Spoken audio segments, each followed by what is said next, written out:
Blog Talk Radio.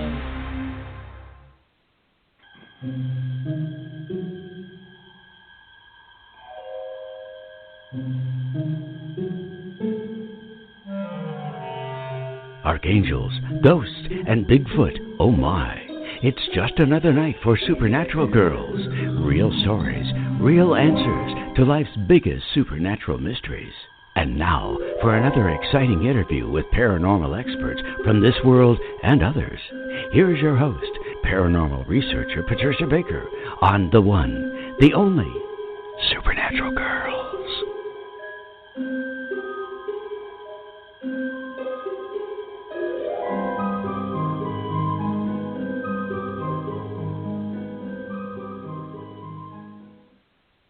Welcome, everyone, to another exciting episode of Supernatural Girls Radio.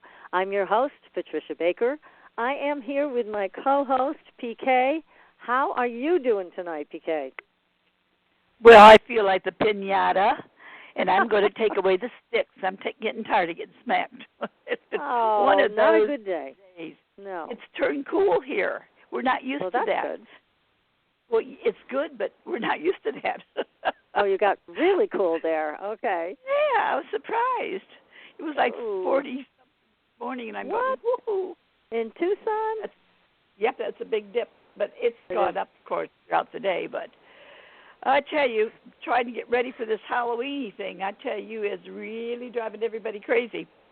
I guess so. Now, when you were looking at the numbers for us, and what have you discovered? You've got a blue moon coming up, and what else is happening?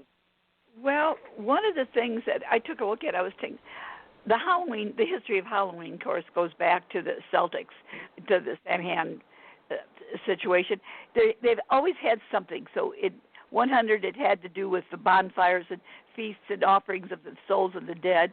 And then in the 700s, they've changed it to the Catholic influence, started changing it so Pope Gregory III named it All Saints' Day.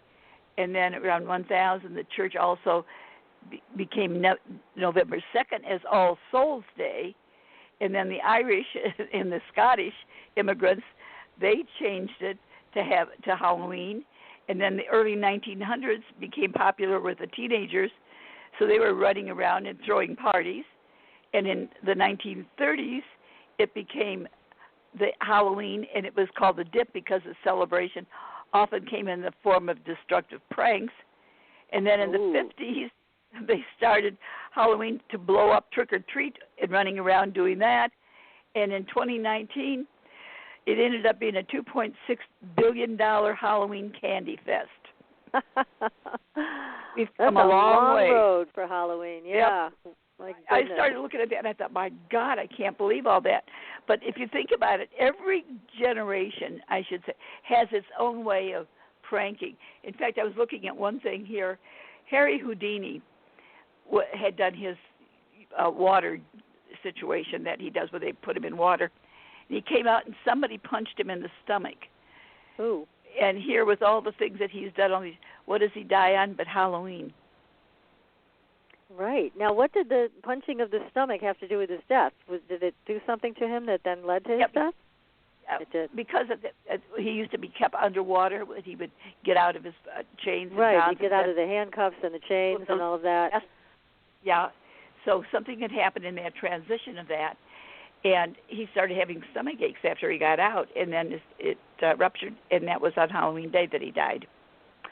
Amazing. And we have heard that he did promise that he was going to contact people from the other side once he passed, and there's been stories on both sides of that. Some people say he did achieve it, and other people said he didn't. So someday we'll have to get an expert on to talk about that. Yeah, well, I was trying to find something backing that up, but I could find nothing that said, yes, this was a fact. Yeah, I know. It's been still, he was always surrounded by mystery, that's for sure. Yeah. Well, we're looking at so many different things. Actually, today is a 6th Universal Day. And what it really deals with, it has to do with family-type situations, putting things together and growing forth. And you couldn't ask for a better time for this with what's going on, everybody having to be closer, taking more time for one another. But it's a -3, so communication and being creative about what's taking place is not happening. So what we're getting on one side is trying to tidy up something, but on the negative side, the communication that we're getting about what's going on around us is very negative. So bottom line is we're being lied to. Mm-hmm. Geez, that a surprise. Yeah, I know. Just add that to everything else going on around us. Oh, my goodness me. So we have tonight an amazing guest, and I think he's one of the most important guests we've ever had on the show. And we're going to bring him on in just a minute, but I wanted to also tell everybody, go to our Facebook page. Make sure you're following us on Facebook, on Instagram, and on Twitter. We have more UFO stories, more pilots coming forward saying that they have witnessed something that they cannot explain in the skies. That's on our Facebook page. All kinds of new stories being reported. So don't miss any of this. It's happening all around us, and more credible people, and certainly pilots are credible witnesses due to their training. I would think so. Yeah, who better than close and personal?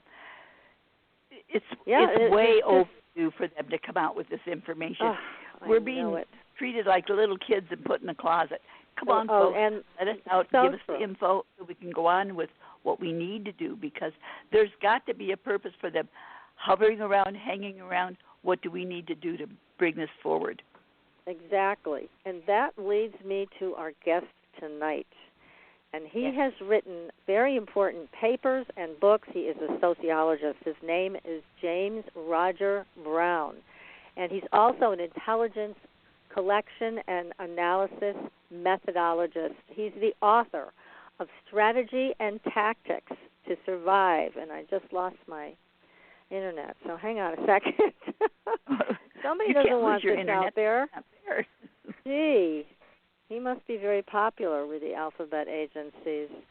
Okay, well, gets back to the name of this book, Strategy and Tactics to Survive ET Abduction, Forced Encounters. This is very important work that James Roger Brown has done, and we're thrilled to have him for our audience tonight. There's nothing more important, in my opinion, and I know in yours too, than this information. Now, James Roger Brown has been called by some the most dangerous mind in North America. His general field is Sociology of Knowledge, with specializations in the sociology of intelligence operations, cultural reality models, and how cultures define and relate to the spiritual world. Now, Roger has tested Joseph Campbell's conclusion that the spiritual traditions of all cultures are attempts to describe the same spiritual world by determining if what they identify as teachable and learnable spiritual skills can be learned. Now, there's a lot that you're going to want to know about James Roger Brown. First of all, we're going to call him Roger on the air. So, the intelligence field, Roger has developed the most advanced methodology that currently exists. So he's responding to requests to address various intelligence system inadequacies identified by World War II intelligence professionals. He interviewed them for his Masters Thesis on World War II international intelligence operations. So he developed his own theories. He reverse engineered the intelligence collection and analysis system. I mean, he's done so much, but most of all, he's created a handbook on what to do if you are confronted by an ET and you have an encounter that leads to your being taken aboard a ship or somehow taken aboard somewhere, and what to do to save your own life. This is really important information. I'll tell you why. You know Captain Kramer. We've had him on the show a couple times. We're going to bring him back again. Captain Kramer has said that very soon there is going to be an ET presence that's publicly known on the planet. Now, we asked Captain Kramer, is this going to be friendly? And he said he really could not confirm that it would be. So that makes this information that we're going to hear tonight that much more important. So let's bring our guest on the show. Roger, welcome to Supernatural Girls Radio. Thank you. I'm very grateful to be on your show, and thank you for inviting me. Well, it's our pleasure. And again, I can't say it enough. What you have written is one of the most important things I've ever read. It's brilliant, and it's down to earth. I mean, it's something anybody can understand. You've given real examples of how to handle these things. So let's start with what drew you to this particular subject. Well, I need to take you back to how I got started on this road. When I started in college, I was science-oriented, and I actually worked 2 years toward a degree in physics before switching to social sciences. So I have a firm background in physical reality and applied mathematics, which I took into sociology that apparently no one else had anything remotely resembling that background. And I was interested in analyzing intelligence operations from a sociological perspective because of something that happened when I was in the military training. I and another individual were called to the post theater at Fort Polk, Louisiana one morning, and a group of individuals with a spokesman all dressed in business suits gave us this spiel about we were selected to be White House telephone operators because we had no criminal record and college degrees. And he went through all the spiel about what all benefits we would get, and then said we're going to take a break now, and when we come back, we'll tell you what this is all about, really, but you'll have to sign a non-disclosure agreement. Well, I and the other individual had no interest in any association with Richard Nixon whatsoever, so we went back to the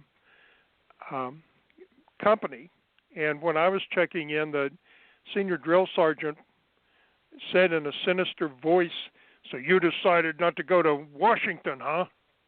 And there were actually retributions for not going along with that. I was on the firing line one day, and my M16 misfired and almost got me court-martialed. Yeah, when I was switching from single shot to full automatic, the thing went off by itself. And, they stopped everything, and one of the sergeants grabbed me by the collar and literally dragged me off. And I subsequently learned through my congressman, who I asked to investigate that Richard Nixon had been trying to recruit a military unit personally loyal to him. And that should disturb everybody because it sounds familiar. Yes. Anyway, I got interested in intelligence operations from that and how they work. And at the time, I was the only one who ever did any sociological analysis of intelligence operations. And what I discovered, I identified the two social conditions under which intelligence operations succeed. The first is when competing intelligence services develop a common interest in a specific outcome. Hold on a second. When competing intelligence services develop a common interest in a specific outcome, and the second was when an intelligence agency comes up with something that's inconceivable to all of its competitors. And over the years, I've used the bejesus out of both of those. And all of the methodology and stuff that I developed, I tried to find stuff that was inconceivable and find out some way to do that. And I don't talk about what all I developed, because if I did, then it wouldn't be inconceivable anymore. Okay. But that's the kind of tools that I developed.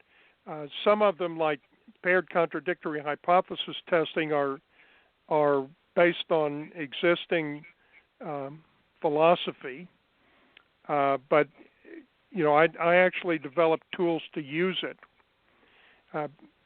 Contradictory hypotheses have the logical properties: both cannot be true, both cannot be false. So if you have evidence put forth to support both of the hypotheses, you immediately know that one set of evidence is falsified.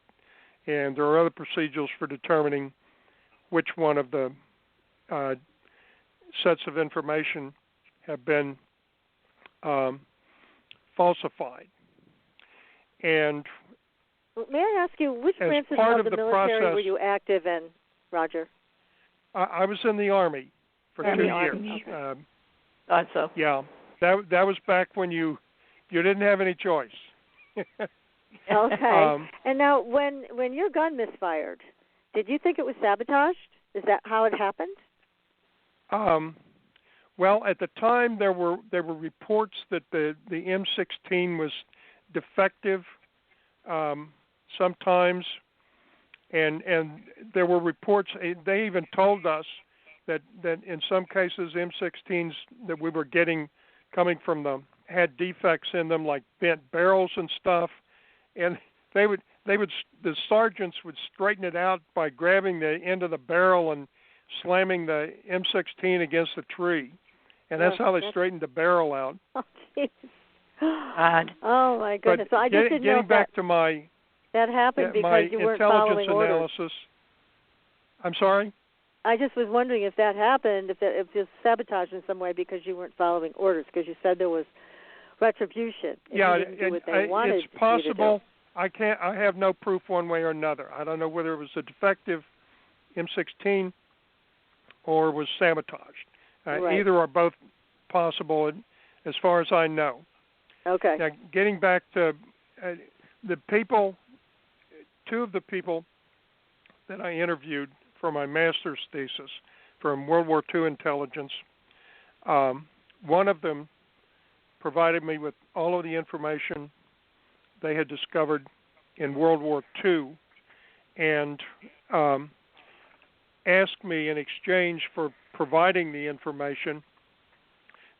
Intelligent people, when you ask them for something, always want something in exchange. Anyway, this gentleman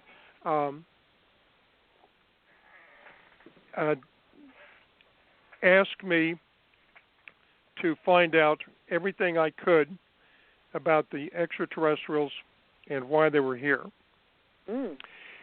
And what he told me that they'd learned during World War II, first, there was a flight, a UFO came in at the North Pole and flew down the middle of the Pacific to the South Pole 3 to 5 times a month. And they figured that it was some kind of supply run. The other was more profound. When they started bombing in Germany, they used compass heading and time and airspeed to determine where to drop their bombs, because a lot of it was at night. Well, in the follow-up, they discovered that all of those first bomber runs were off by, I think it was like 3 degrees. And in trying to determine what the cause of that was, they evidently sent an expedition to what was magnetic North Pole then and discovered alien technology underground in the vicinity of the magnetic North Pole that was throwing off the lines of magnetic force 3 degrees and thereby throwing their compasses off 3 degrees and causing the bombing run errors. He didn't tell me anything about what they found in that underground facility, just that it was affecting the magnetic field, distorting the magnetic field to the extent that it was throwing the bombers off course.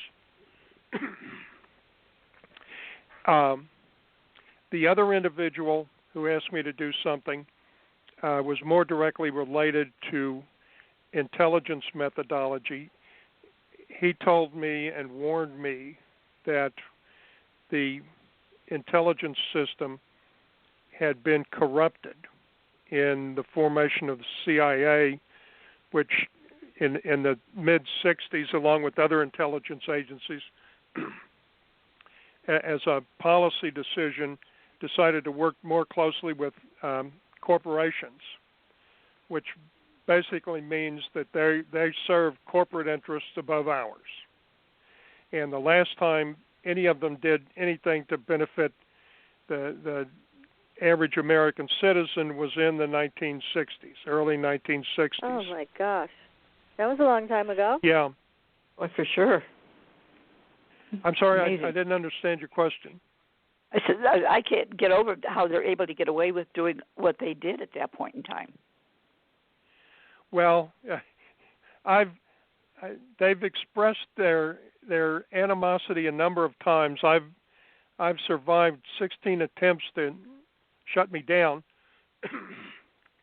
The last one was in April of 2019 when I was poisoned by something either painted on my steering wheel or door handle.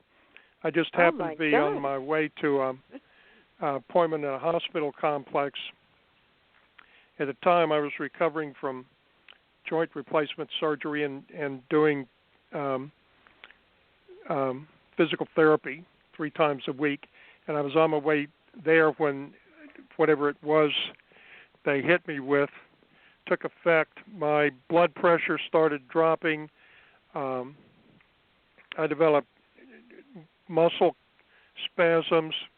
It was some really wicked stuff. And when they did tests on it, I tested positive on 3 of the 5 Epstein-Barr tests.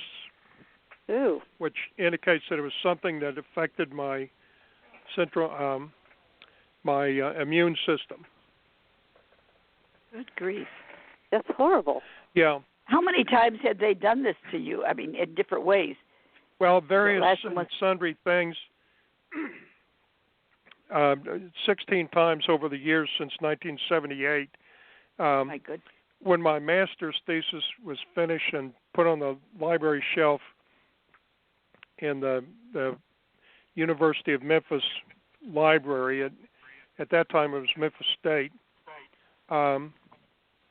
a gentleman walked up to me 3 days after it went on the shelf and asked if I was Roger Brown, and I said yes. And he proceeded to tell me that he was there on behalf of the CIA and told me, all the stuff I would benefit from. And I told him I already worked for God, and proceeded to tell him some more stuff. And he said, well, if you know all of that, you must work for God. And anyway, at the end of what he told me was, if you don't come to work for us, you're going to be dead in 2 weeks. Oh. That was the first threat against my life. And I've periodically pissed them off enough that they sent somebody to follow up. One of the attempts was an ambush karate blow to my heart. Ooh. Right on top of my sternum. And it didn't kill me, but it bruised my heart and put me in the hospital for 3 days for observations. Was this, Roger, was this one person that just came out of nowhere and attacked you? Is that what happened? Yeah. Yep. Basically, that's it. Wow. But there's a lesson in all of this. Apparently, God plans for everything in advance, and one of the reasons I'm still here is I was born with a skeletal deformity that makes my sternum thicker than everybody else's, so it was a blow against a stronger bone structure than other people that it might have been used against had. So there was that, and I also discovered that I'm in 1% of the population gene-wise. I was once bitten by a brown recluse spider, and my skin did not necrotize. That's unheard of. The doctor told me that I was in 1% of the population that had a natural resistance to venom. My goodness. That's a good thing to have. Wow. Yeah, but yeah, it is. I used to joke about the reason for it was some of my caveman ancestors lived in a cave with a bunch of poison snakes and were too stupid to leave. Aren't you glad they did? Certainly, yeah, it passed through the line that must to be you. the explanation. Wow, look at you. So this is quite a life experience where you're being threatened just because you're telling your truth. And you're telling not just your truth, but something that affects all of us. And I just want to give a caveat to our audience right now. This happens more than you know, everybody, where people's lives are on the line when they speak the truth. And I'll give you an example. Dr. Garth Nicholson and his wife, both brilliant microbiologists, discovered the true reason for the Gulf War syndrome. And as you may remember, years ago, soldiers were coming back with a host of symptoms, and government doctors were telling them it's all in your head. What the Nicholsons discovered is that they were able to trace this infection back to all of the soldiers that had been given vaccines. The soldiers who went over to be deployed in this war, who did not get the vaccines, they didn't get it. So the Nicholsons were brilliant enough to figure this out. They also figured out it was contagious. However, when they did that, guess what happened? They lost all of their funding for everything they were doing. And they were going to Russia to meet with some other scientists, and there was an attempt on their lives there where they also were poisoned. Luckily, they knew what to do. They knew they had been poisoned, and because of who they were scientists and microbiologists, they were able to save their own lives. But this happens more than anybody knows. So I didn't mean to interrupt, Roger, but I think it's important for people to understand that this does happen. Yeah, that is an important point. A lot of people, one of the people that I recommend everybody go and view his posthumous disclosure video is William Pawlek, Pawelec.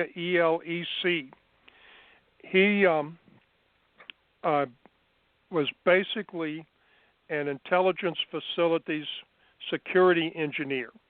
He designed and installed the security systems for places like Area 51 and Tonopah and other bases out there that are supposed to be secret. And he got access to a lot of things. And he was a brave man.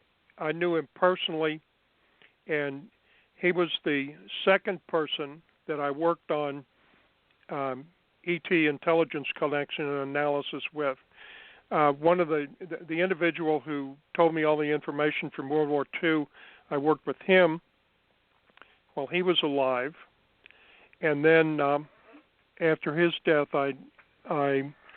it was a number of years later, but I linked up with William Pawlek.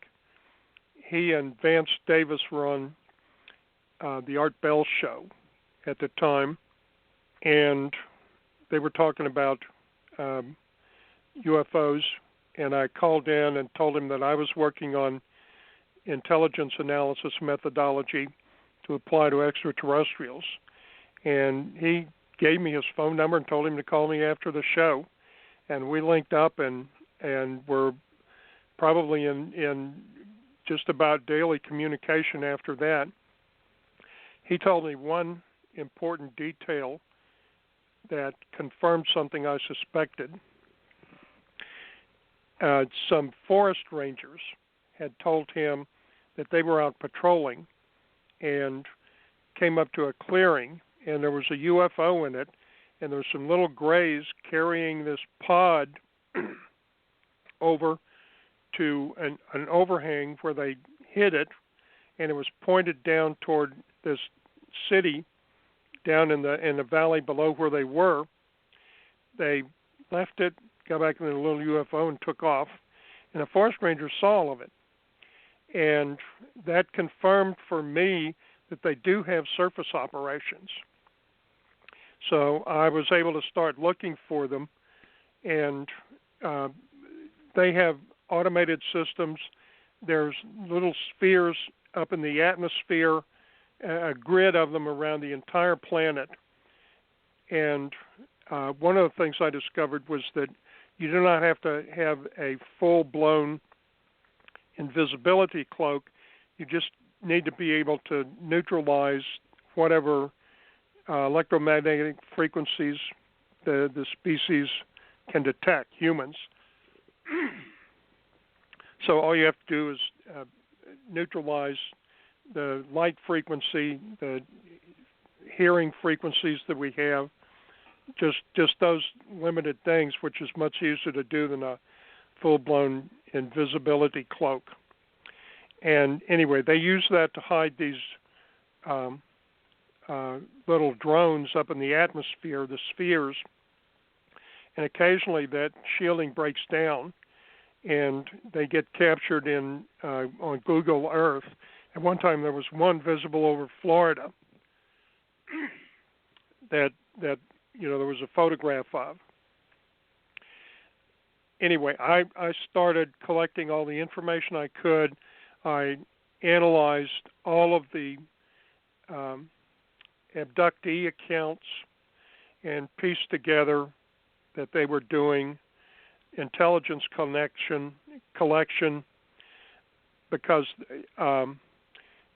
they were literally scanning and recording the neural structures associated with specific skills that we have. And I even identified the scanning resolution that would be required for their equipment. And Bill Pollock and I, using a government program he knew about, tried to get a prototype built so humans would have the technology, but they decided that they couldn't build. We still apparently don't have the technology to build a non-destructive neural scanning device. We would have to use the same, if we were doing this to another species, we would have to use the same methodology that the human mutilation species does. They literally remove the central nervous system and would have to section it like we do lab rat brains, and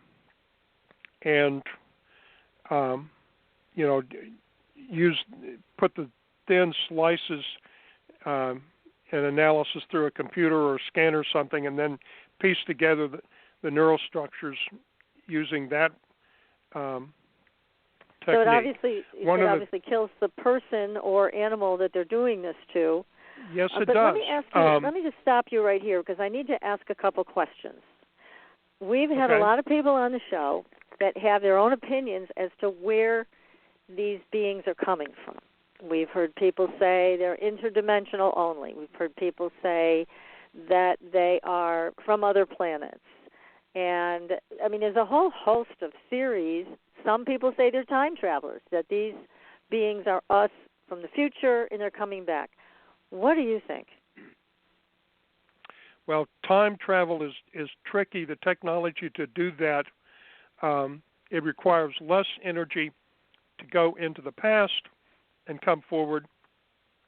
But the further you go into the future, it's an exponential increase in energy required. So even the advanced technology cannot go far into the future using those types of machines.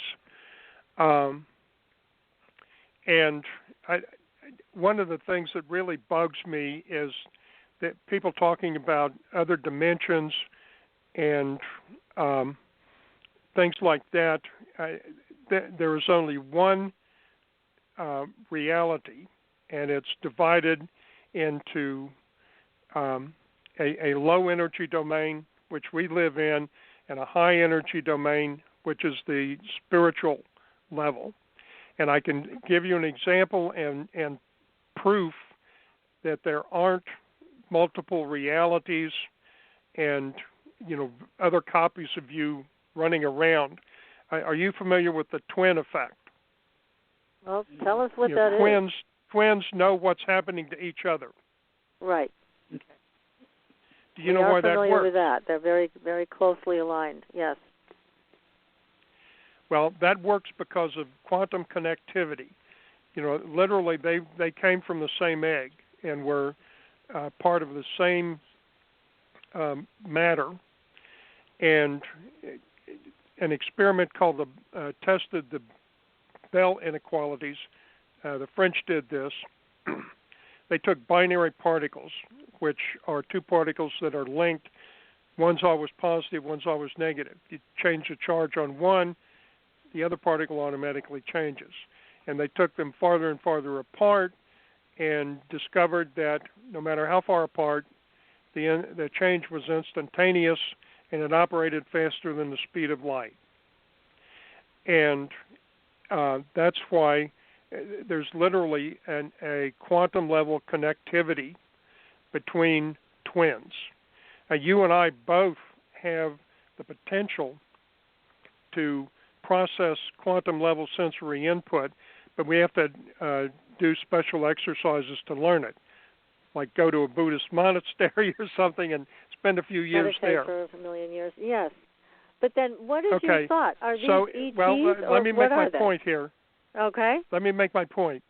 That if there were other copies of you, every time you made a decision that another bled off, we would literally be insane from all of the energy coming in through the same type of connection that twins have. So, that's the best evidence I can point to argue that there aren't multiple realities, splitting of people every time they make a decision or something diverges. There's just one set of 26 properties of existence. And I use the term properties of existence because people misunderstand dimensions. Dimensions are just specific properties like length, width, height, and duration. And the other elements in the 26 set, we don't have names for because they operate at the high energy spiritual domain level. And I developed a system where you can use a graphing type to discover, to document and make sense of some of these unnamed properties of existence, whether it's zero or greater than zero. We can't interact with them directly, but we can become aware of them. And that's what they're doing in some of the quantum level experiments. Okay. Now, what was your other question? I understand what you're saying, and that you're saying it's not a multidimensional experience. Where are these beings coming from? Are they coming from other planets? They're all, as far as I can determine, they're all from other planets. Okay. Now, there are some individual species, and some are alliances of species, but I think there's about 12 of them with some level of presence here in our solar system. And they're all military. They're primarily military operations because they're here to solve the problem that the evil people on this planet, I call them black souls. Another name for them from the Bible is the children of Belial or sons of Belial. Belial was supposedly one of the angels who fell with Lucifer, and he allegedly is responsible for recruiting human beings to evil and coordinating the evil they do on Earth. So we were talking about this off the air. Now we're getting into another whole experience of what's happening on this planet and why. It's a chaotic time. There's a lot of destruction going on in certain cities in the United States. We're having a lot of earth changes. But one of the things that I was reading about, and we were reading about, that you were putting forth, is that these dark souls are the ones responsible for a lot of this chaos. And they come in human form, you were saying. So yes, they do. They TK was asking, can you tell the difference? And you said you can't. So it's just by action only. No, and that's the reason why the extraterrestrials, they could not give you a time and place they're going to act either, because they have not, their intelligence services have not identified all of these souls that they need to lock up or isolate, and there are various plans for doing that.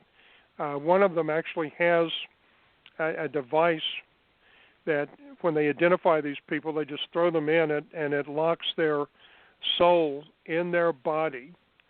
And I'm sure these machines are designed to sustain them for thousands, if not millions of years, so that they're continually locked in this body and not somewhere, incarnating and causing problem on these worlds that have stable civilizations. So they're imprisoned. That's what the concern is. They don't want people from this planet who are evil incarnating into their stable civilizations and causing disruptions. Okay. That's why they're here. So they're basically here to harvest those people, imprison them, so they don't wreak havoc in any other planet. That's one option. There are other plans that are more outrageous. I need to educate you on a fundamental difference in how social processes are organized among these extraterrestrial species. Some of them have social processes like we do, and that's how their social structures operate. Others are biologically based, similar to the way bees and termites and ants, their social status and cooperation is controlled by body chemistry. And the ones that are controlled by body chemistry are the ones with the oldest civilizations out there. One in particular that I'm aware of, I suspect, is at least 3 billion years old. They were probably one of the first life forms that developed after the Big Bang. And they have an incredibly advanced technology. All of their interaction here, with the exception of one surface operation that I found, is all done remotely. And the others are, that's the one that I know the most about. I don't know much about the other ones that are biologically based. What do they look like? These are multi-legged creatures. There's not really anything on Earth that they look exactly like, but if you saw one, you would probably think of a spider. Oh, my God. And they don't look like a spider. Wow. That's enough to make me run screaming into the night. Okay. Yes, it would. It takes a lot of getting used to. I literally, for the first few years that I was delving into this, the stuff I was finding on a daily basis, literally kept me nauseated for years, and it was a long time before I was able to get past that. So these are military operations. They're basically military operations. And now, they're here to... some of the ones that we interact with, like the Greys, those are primarily intelligence and they're medical staffing. They're not soldiers that do the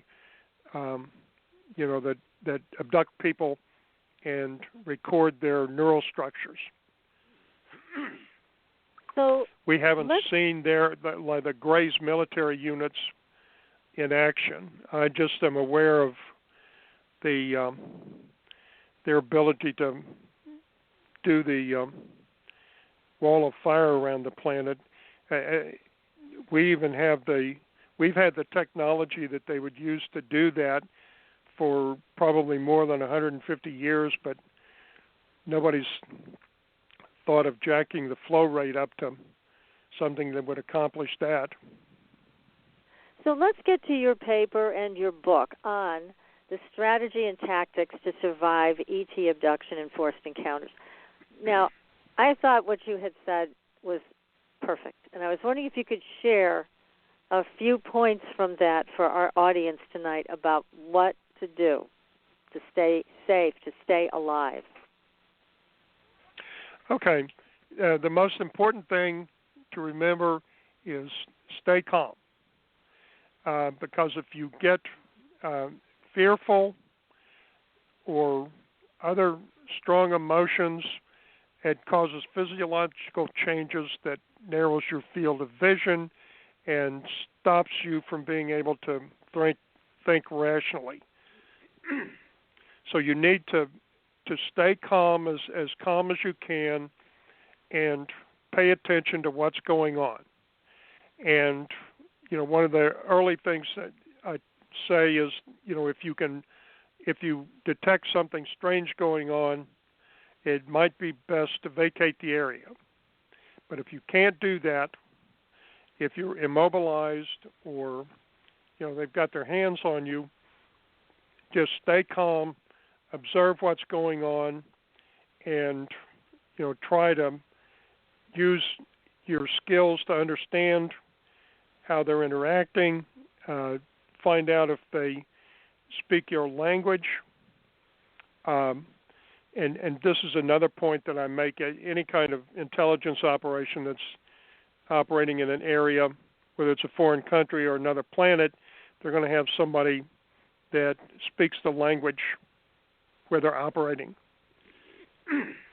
So there's a good chance you might find somebody you can communicate through, if it's not the actual crew that abducts you. And if you were given the same responsibility, you would be anxiety prone while you're doing the capture, because I'd be fearful of what they could do if they start fighting or something. So stay calm, and unless you can tell that your life is immediately threatened, cooperate with them as best you can. And some of the abductees, for example, report that their memories are wiped. Somebody will put a device against the center of their forehead and erase their short-term memory. So it's not converted to long-term, and they literally have to go through hypnotherapy or something to recover any memories at all. But others report that if you continually run through your head what you're trying to remember, even during the erasing procedure, that they will be able to recall it later. And what perhaps the most important thing is, if you're contemplating escaping, make absolutely, positively certain that you're still on Earth. If you were taken to a lunar base or a base on one of the gas giants, it wouldn't do you any good to escape if you going to be running into a toxic atmosphere or a vacuum. So that would be bad. Try and make sure you know where you are. Now, you also had some questions that you could ask if they had a human liaison. Like, for example, am I a prisoner of war? These questions are great. I mean, it does focus on a communication level that you need to keep awareness of. And have I been accused of some criminal offense and arrested?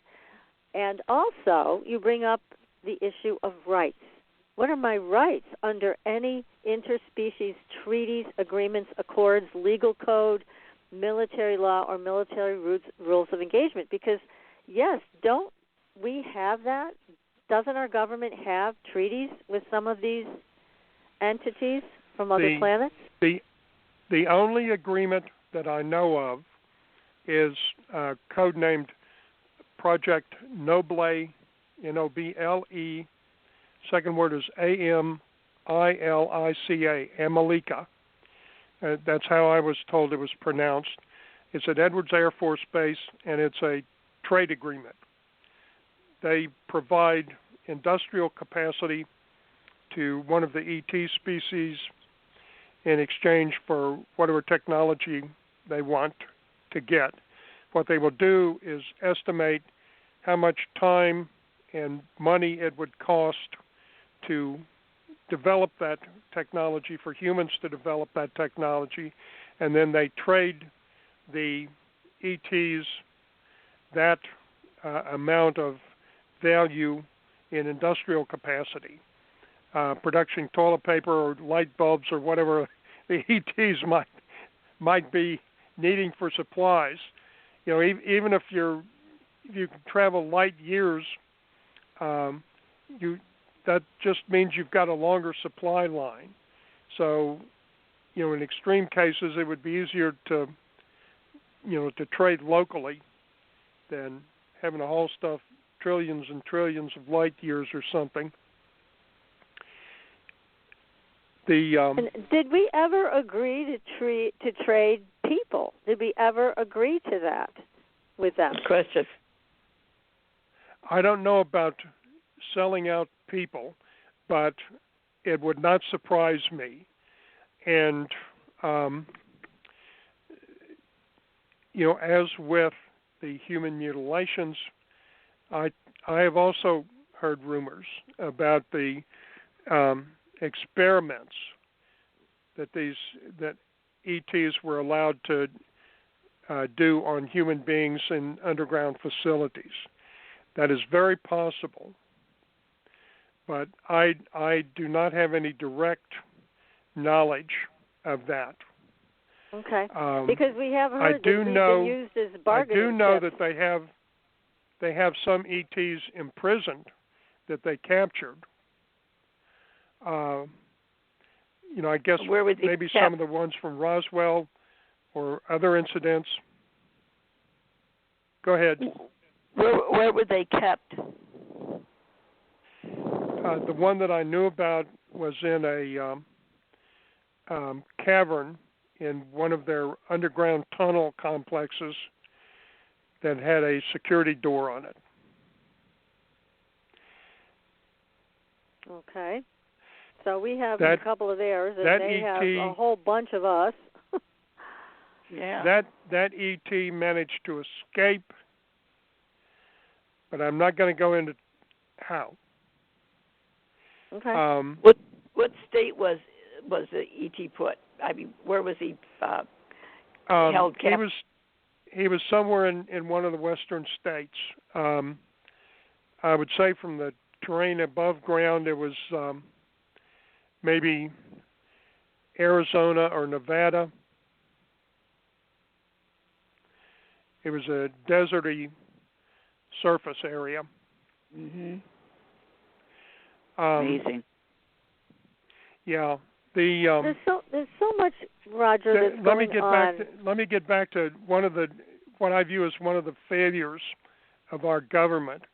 If they had any legitimate interest in us, when they first knew this, from the 50s on, they would have been trying to negotiate recognition of human rights and trade agreements. One of the things I want everybody to think about and consider with extraterrestrials is potential economic opportunities and potential political opportunities. We're going to have to explore those areas as best we can on our own, independent of government, because they're not looking out for us. Like the COVID, we're on our own in dealing with it for the most part, and they're not going to offer us any help because they're totally absorbed in all of the resources, and these black projects and stuff is going to benefit elites and not us. So we're on our own in developing some accommodation with the ETs. And that's one of the reasons. At the end of this book, I have it's something that you can print on the front and back of a specific type of those tear-apart business cards. And it's something you can get laminated, carry in your wallet, carry on your purse, whatever. Keep it with you so that if you're ever abducted, you can give them written notice claiming all of your rights, claiming ownership of your neural structures, because that is literally the most valuable possession you have. What you can do with the ability to record the neural structures associated with specific skills, you can store those in the computer. You can use them to give machines skills. You can probably implant them in an extraterrestrial brain and provide them with the same skills that you have. And, you're not going to be compensated for it if they've, literally stolen it from you. So it's important to, if you can at all, ascertain ownership and claim all rights that you might be entitled to. I know that there are agreements between species, not only the alliances of species, but probably between individual species and alliances, because there's weapons technology I know that they are capable of producing, but show no evidence of actually existing. And some of them would really put us in a really ugly situation, and they're not being used against us, and they're not, as far as I can tell, they're not being used against other extraterrestrials. So I think there are weapons that are banned, and I know that humans tried to develop one of them, and in the late 50s, we tried to develop gravity bombs, and the purpose for developing them was to explode them in space and bend the light coming from stars that intercontinental ballistic missile targeting systems were using as references to get to their targets. And, a gravity lens effect, if you're familiar with that, in astronomy, the magnetic field around another galaxy can bend light of objects coming from behind it. And, we can literally see behind galaxies because the light of stars has been around both sides, and we can get an image of it from gravity lensing. And they were going to do the same thing with these gravity bombs. Well, one of the ETs actually brought in this planet-sized machine that would have established a dampening field around the solar system if the idiots actually produced and detonated one of these bombs, because one of the consequences would be that it would literally destroy the fabric of existence, and moving out from here like a wave and would expand and eventually collapse everything. That sounds pretty bad. It's like a science fiction movie, and it's with a bad ending. But they were actually trying to develop gravity bombs. Oh, God. Oh, my goodness. Well, and here's a question that we are approached with quite often on this show is about disclosure. Because, as you know, I'm sure you've been, as an intelligence gatherer, you've been watching this closely. They have a new PR campaign where they're rebranding UFOs. They're calling them UAPs. And they are just basically dribbling out little pieces of information, saying that they also know what's in our skies, and they see it too. The Pentagon has said they are going to be releasing a report. They didn't say when, but stating that, yes, they do have ET technology. What are your thoughts on all of this? Is there going to be disclosure? Are they just teasing us, controlling us? What are they doing? It's not in the interest of the elite who are in control of these black projects, and using all of the stuff they've learned from ETs, reverse engineered technology, and whatever. That's all being used or saved for use by the elite. And I can give you another practical example. In the late 50s.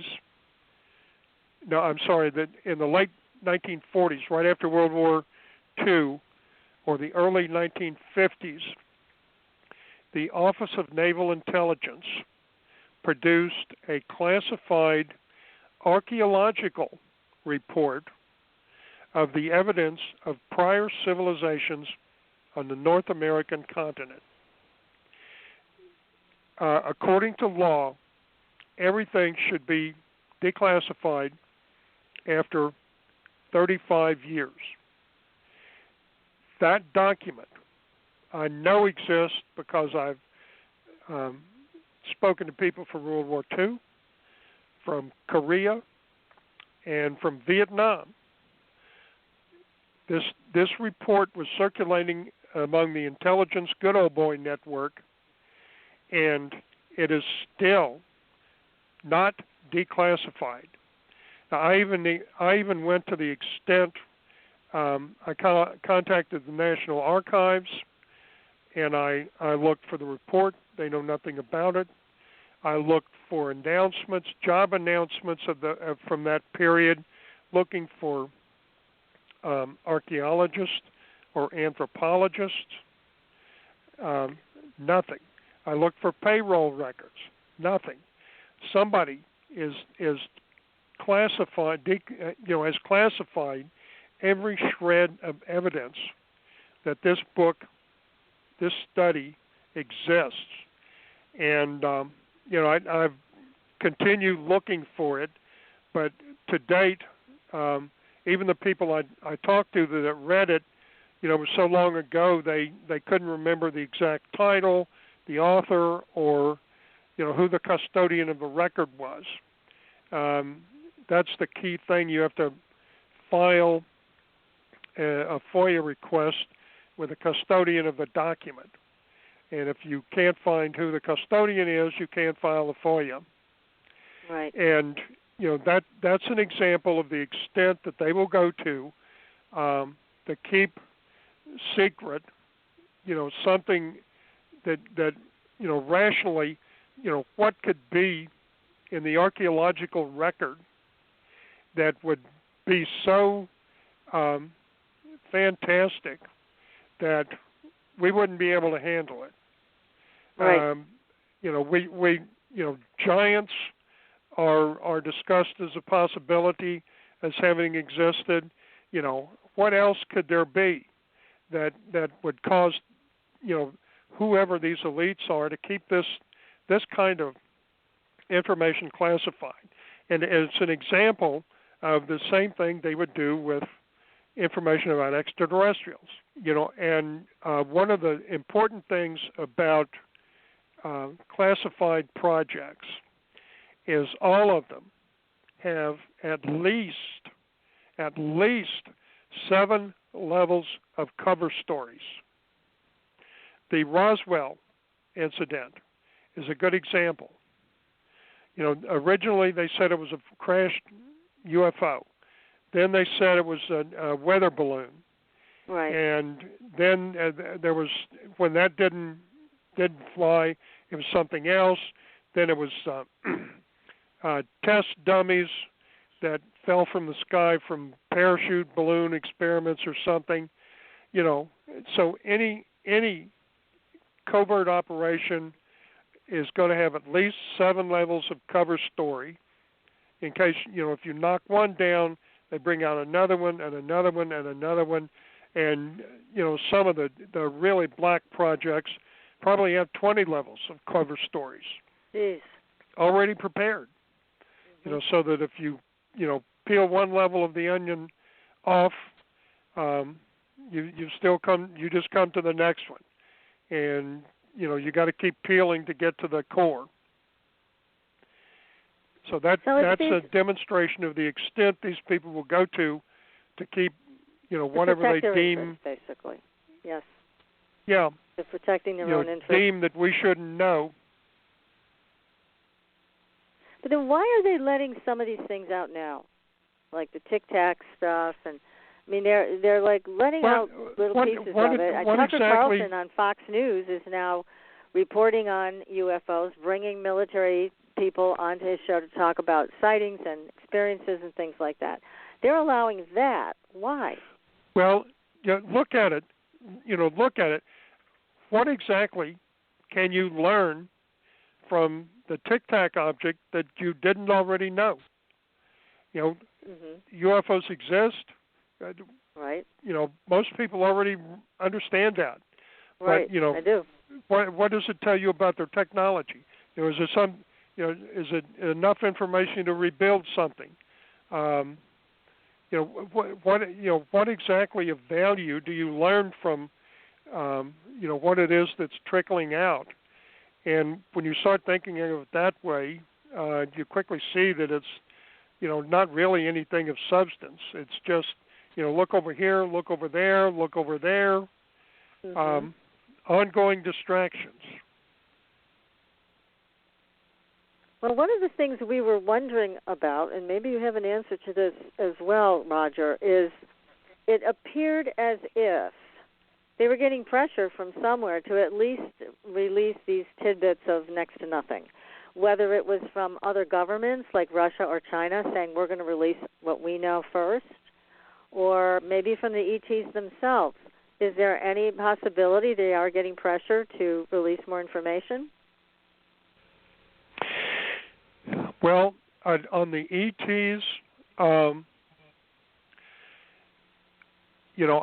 don't see them doing anything, like they're not going to start landing tomorrow and build plants to recycle our atmosphere and remove the pollutants. The ones of them that are here are more focused on their military and intelligence collection processes. This isn't a place where there's an extraterrestrial United Species presence. They're not sending out healthcare workers, things like that. Right. And they're engaging in deception operations too. And some of these, there's one person in particular that I keep getting pushed by a number of people to contact because they claim to be an extraterrestrial, and I'm skeptical of that because even though they promise this and this is going to happen or this and that is going to happen, it's like the televangelists that are always prophesying the return of God on next Tuesday or something. The deadline when it was supposed to manifest passes and there's still nothing there. Right. I know of a number of instances where there are people claiming to be extraterrestrials here on Earth, and made promises along those lines and never manifested. So I'm skeptical about that. Okay. Now, one of the things that you bring up in some of the things you've written is about the fact that some people are being abducted, and they think they're being abducted by ETs, but they're not. It's something that scares me even more. Tell us about that. Yeah, that's false flag operations. I know that our government does it. I suspect that the Israelis do it, and it may also be going on with Russian and Chinese intelligence. But they will stage false extraterrestrial abductions. And the example I give in the book is a United Nations ambassador who was made a victim of one of these false flag ET abductions to get intelligence from him. And that did happen. So, that's a danger that you face. And if you're abducted by these fake aliens, there's no telling what they're actually after. And, you're in a more dangerous situation than if you were probably abducted by actual extraterrestrials, because they're criminals. They're criminals conducting some kind of scam or illegal enterprise that they're using you to benefit from.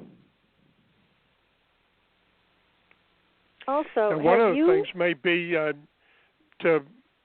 as went on during the 60s, there were illegal drug experiments on individuals. Yes.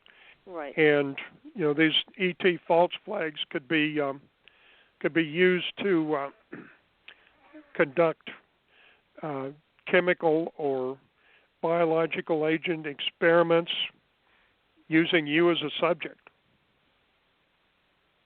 That's not very nice. But I know they do. No, it isn't. And also, we've heard about... Not that these children of Belial would do anything outrageous. Yeah, they certainly would. And now what about the involvement of Nazis from Germany? Because we've heard a lot about Project Paperclip. We've heard a lot about Antarctica and Admiral Byrd's expedition there that ended disastrously. I mean, have you been able to collect any data on the Nazi involvement with ETs? Well, I've seen some of the film clips of the Nazi UFOs actually flying, even at some elevation. So I don't doubt that they had some level of technology. They were certainly working on it. Now, as to them getting help from ETs, none of the information I analyzed for my Masters Thesis indicated that. And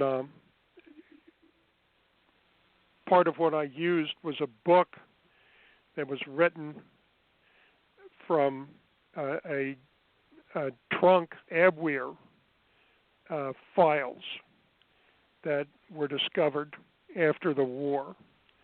And as for Operation Paperclip, if they were building UFO type craft, I would have thought that NASA would have focused on them instead of building chemical rockets, because it would have been to their advantage to use more advanced technology than chemical rockets,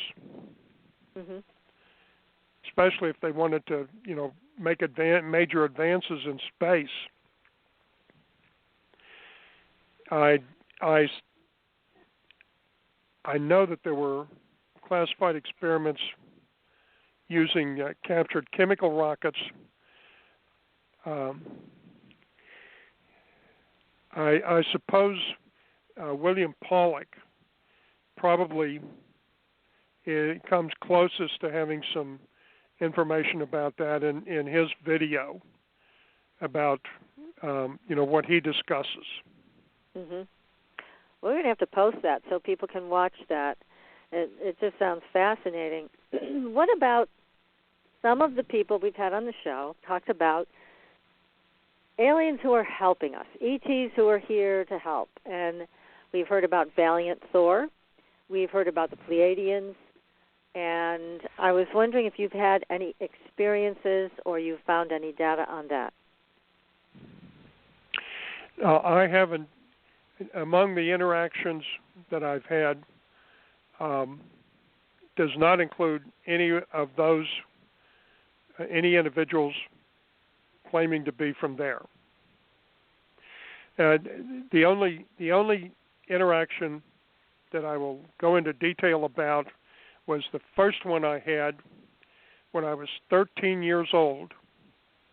We had just moved from a farm in Ohio to Memphis, Tennessee. My father worked for the government and was transferred there. And it must have been like 1 or 2 o'clock. It felt like the middle of the night. Something woke me up. And standing at the foot of my bed was a short figure. And I thought my little sister had gotten out of bed and come into our bedroom in the middle of the night, and I called out her name. And it was just like in later on in the Star Trek films or shows, twinkle, twinkle, twinkle, twinkle, and it was gone. Mm-hmm. And it was an ET. I did not figure it out until much later. At the time, I had no idea what happened. But it woke me up from a sound sleep so I would be able to see it leave. Now, what purpose it had in that, I can't tell you. But I know from subsequent experience that they kept track of me. And at one point, was one of them was actually following me around in a mall, of all things. So for some reason, they have been keeping track of me. I don't believe I'm an abductee. I don't have any memories of. None of the memories that I have include being abducted and put through those processes. I'll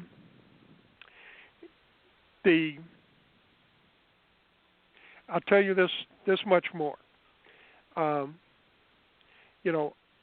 The elite are the enemy of you and I, and the ETs are enemies of the elite. And I work on the theory, the enemy of my enemy is my friend. So anything that I could do, if I could, along those lines to help ETs deal with our mutual enemy, I would do so. That makes sense.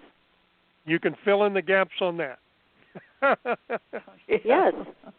Yes, absolutely. Well, we're right there with you, and it's just there's a big landscape here. There's a big rabbit hole here, and that's why I'm so glad, and I know, PK, you are too, that you're on the show with us tonight because you're really providing a lot of good information. And I want to tell people where they can get a copy of Strategy and Tactics to Survive ET Abduction and Forced Encounter.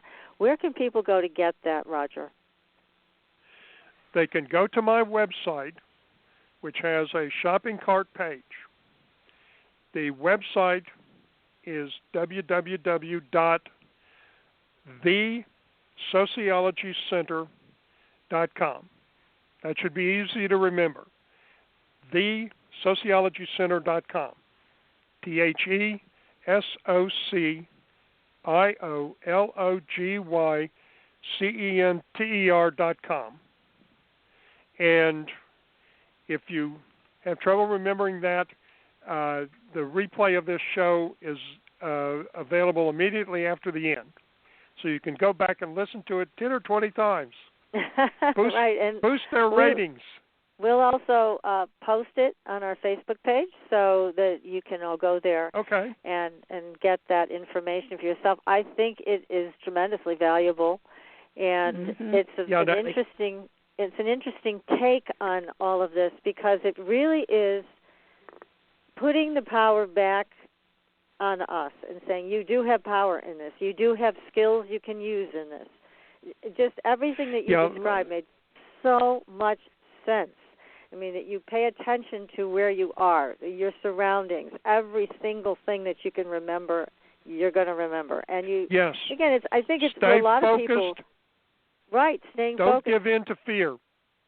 That's the hard part for so many people, because this encounter is obviously so strange. It's not something that happens every day and to most people. Although we have heard on Native American reservations, there's a number of people who've had experiences that are quite friendly, and so they kind of drop in, talk to people, and leave. And there's no attack on them, there's no abduction of them, but it's more like a dropping in to say hello kind of experience, which is very different. But your book it probably resembles the experience I had when I was 13 years old. Yeah, much friendlier and nothing threatening about it. But if you are in a situation where you feel threatened, your advice in this particular book is excellent, in my opinion. It's excellent. And it's something the government should have done a long time ago. You know, you need this information to help you stay alive, especially because someday, there's no telling when. You know, it's like the Jesus Christ coming back. No man knows the day or the hour, including the ETs. You know, when their intelligence tells them that they've got all of the information they need to act, then they will act. So one morning you may wake up knee-deep in extraterrestrials. So, you know, read this book so you're prepared for that. And also the article on, I wrote an analysis of the human mutilations for a European researcher. The title of that article is Intelligence Value of Extraterrestrial Human Mutilations. That's on the internet too. If you do a search for James Roger Brown, sociologist, I've got videos that and interviews and stuff that are on YouTube. Now, a lot of my political analysis commentary over the decades is, like a lot of people said, the search engines won't find it for you. But if you send me an email, I'll send you a link to stuff if you're particularly interested in something. Take a look at my website, especially the shopping cart page. There's things like the Congressional Evidence book that I wrote you can download free. The other books are for sale. However, I use PayPal for the transactions, and they're not set up to handle multiple ebook purchases. So purchase one book at a time. I hate to tell people to do that, but PayPal will only take you to one download link after the purchase. So you need to purchase each book separately and then download it, and whatever other books you want to read, get them. Now, one thing that I need to tell you about is I kind of do an underhanded overview. A lot of the information that I don't talk about is I actually started a science fiction series, Intelligence Reports from Earth. That will provide you an overview of the situation, and I market it as science fiction, so I won't have to spend hours and hours and hours and hours a week getting challenged and beat over the head by people wanting me to prove this or that. So take it with a grain of salt. Look at it as an overview of the situation we're dealing with. Okay. Now, we only have a few minutes left, Roger, but what's next for you? What are you going to be investigating next? Well, what I'm going to do is I'm working on applying everything that I've learned, and as I pointed out earlier, the main difference between us and all of these extraterrestrial species that are here is they have a stable civilization and we don't. I think I've learned enough about how they work to try and build a political party here on Earth whose sole purpose is to create and maintain a stable civilization. And I am close to finishing that. There's an early version of that on the on a link on the shopping cart page, but I've got a much more sophisticated version nearing completion, and I'm going to announce the formation of the party soon. So that's where I'm going next. And I noticed you also have a couple of articles on COVID as well that are quite interesting that people can look at. And what's your opinion of that? Engineered virus? Oh, COVID is they're lying their behinds off when they say it's not the product of somebody's biological warfare program. Now, the top candidates for me are the United States, UK, again, Israel, and more remotely possible China. The UK, I would rank as probably number one because a company there that was almost like 200 years old owns a patent for the COVID virus from 1985. So somebody working on that for that amount of time could have developed what has been released.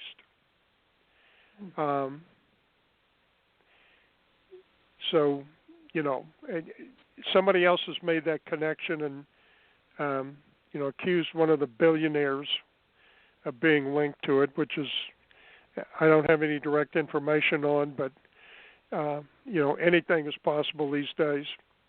We're in dire straits, and we're going to have to distinguish ourselves from these evil elites and try and develop our own accommodation and economic relationship with the extraterrestrials. Well, again, without Roger, the government. Yes, because they don't put us first. So thank you so much for coming on the show tonight. You're welcome. This is absolutely fascinating. Please keep us posted when you have new things. We'll be sure to bring you back. This is just great information, and I can't think where else we could possibly get this depth of information. And the book is definitely worth getting, everybody. It's called Strategy and Tactics to Survive ET Abduction, Forced Encounter. It'll really change your whole way of looking at this.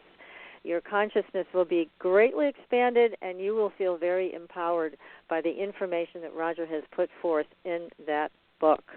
So we will be back next week, everybody. Oh, my goodness, with another great show. And until then, we will see you on the Blue Highway. Good night, everyone. Good night. Good night, and thank you for having me on. Our Happy pleasure. to have had you. Thanks for listening. Tune in next week for another radio adventure with Supernatural Girls.